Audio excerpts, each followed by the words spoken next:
खुलुमबाय स्टुडिअ दङ आं एमबि मैखोम आसाम आयेन आफादनि रां बाजार जथुम्माखौ दिनैनि सानाव बड'लेण्ड हायुङारि गौथुम आयेनारि आफादनि नब्लाङाव खुंफुंनो थांगासिनो दङ बे खोथाखौ आसामनि गिबि मन्थ्रि हिमन्त बिश्व शर्मा बिथाङा फोरमायथिदों आसामनि गिबि मन्थ्रि हिमन्त बिश्व शर्मा बिथाङा फोरमायथिबावदों दि जे दिनैनि साना आसाम आरो बड'लेण्डनि थाखाय मोनसे जारिमिनारि सान जानो थांगासिनो दङ मानोना आसाम आयेन आफादनि रां बाजार जथुम्माया आसाम आयेन आफादनि बायजोआव खनसेबो खुंफेरजायाखैमोन दिनैनि साना मोनसे जारिमिनारि सान बेनिखायनो बुंदों दि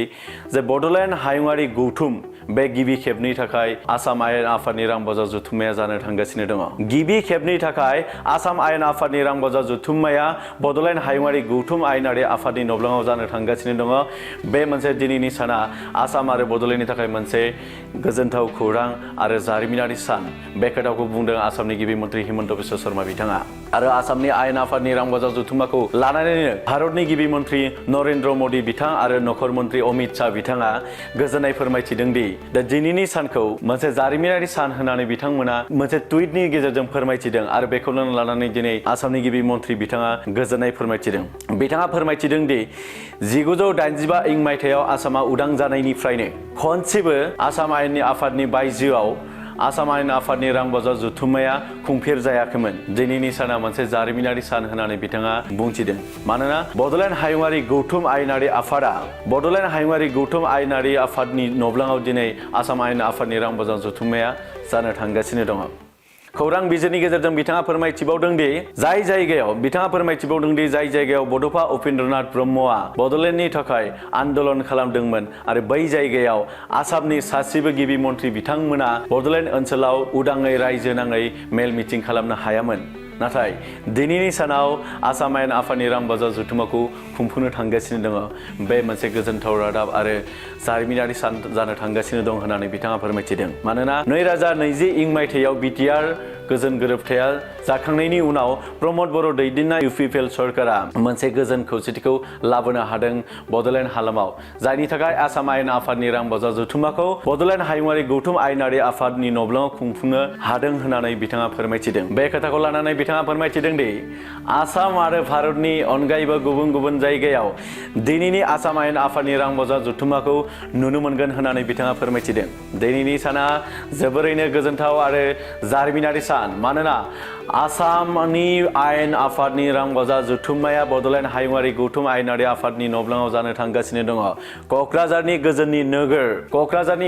नोगोराव थानाय बड'लेण्ड टेरिटरियेल काउन्सिल बड'लेण्ड हायुङारि गौथुमनि आयेनारि आफादनि नब्लाङाव दिनैनि सानाव आसाम आयेन आफादनि रां बाजार जथुम्माया जानो थांगासिनो दङ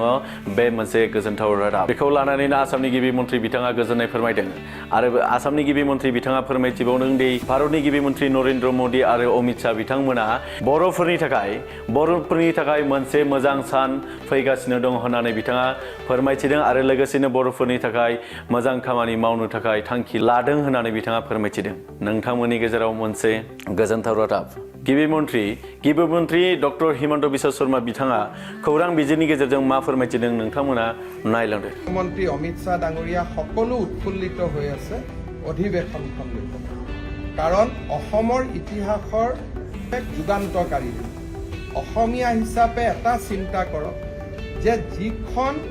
স্থানৰ পৰা উপেন্দ্ৰনাথ ব্ৰহ্মই বড়োলেণ্ড আন্দোলনৰ পোষকতা কৰিছিল যিখন স্থানত অসমৰ কোনো মুখ্যমন্ত্ৰী 1985 চনৰ পৰা এবাৰো এখন ৰাজহুৱা সভা কৰিব পৰা নাছিল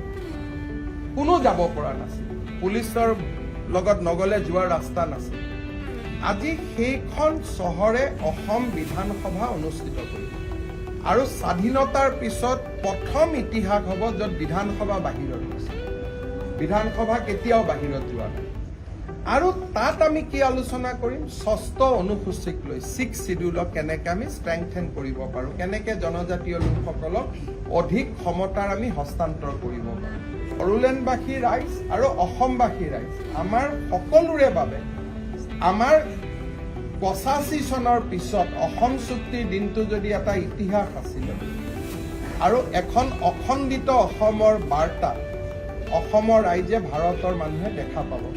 মোদী ডাঙৰীয়া আৰু অমিত শাহ ডাঙৰীয়া দুইগৰাকী খুব উৎফুল্লিত দুইগৰাকীয়ে টুইটো কৰিছে আৰু মোকো তেওঁলোকে খুব জনাইছে হিষ্টৰিকেল ডেজ গতিকে মই আপোনালোক সকলোৰে সহযোগিতা বিচাৰিছোঁ